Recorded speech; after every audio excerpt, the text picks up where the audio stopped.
आंधी साहब, इस नमाज के लिए कितनी रकतें पढ़नी चाहिए?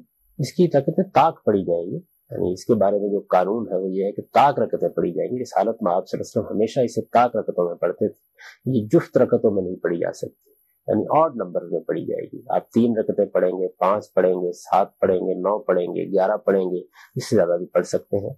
हुजूर बिलअमूम इसकी 11 रकतें पढ़ते थे, कम भी पढ़ते थे, यानी आपसे 5, 7 का जिक्र भी रवायतों में हुआ।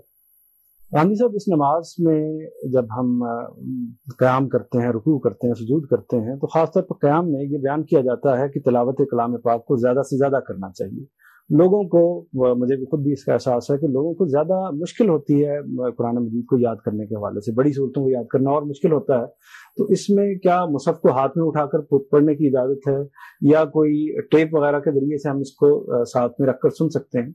नफल नमाजों में आप जो चाहे कर सकते हैं। आपको अगर कुरान याद है तो आप खुद पढ़ लीजिए, आप मुसहफ भी हाथ में पकड़ के तलावत कर सकते हैं। और जो जदीद ज़राए ऐसे पैदा हो गए जिनमें आप कुरान सुन सकते हैं, उनको भी आप इस्तेमाल कर सकते हैं। इसमें कोई माने नहीं है। असल चीज़ ये है कि अल्लाह की किताब सुनिए पूरी तवज्जो के साथ, और पढ़ना सुनना ये दोनों बिल्कुल यकसा है।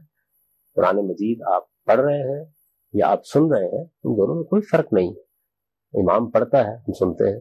बिल्कुल इसी तरीके से अगर कोई अच्छा कुरान पढ़ा जा रहा है और वो आपके पास मौजूद है और आप जदीद आलात के जरिए से उसको सुन सकते हैं, तो इसमें भी कोई हर्ज की बात नहीं।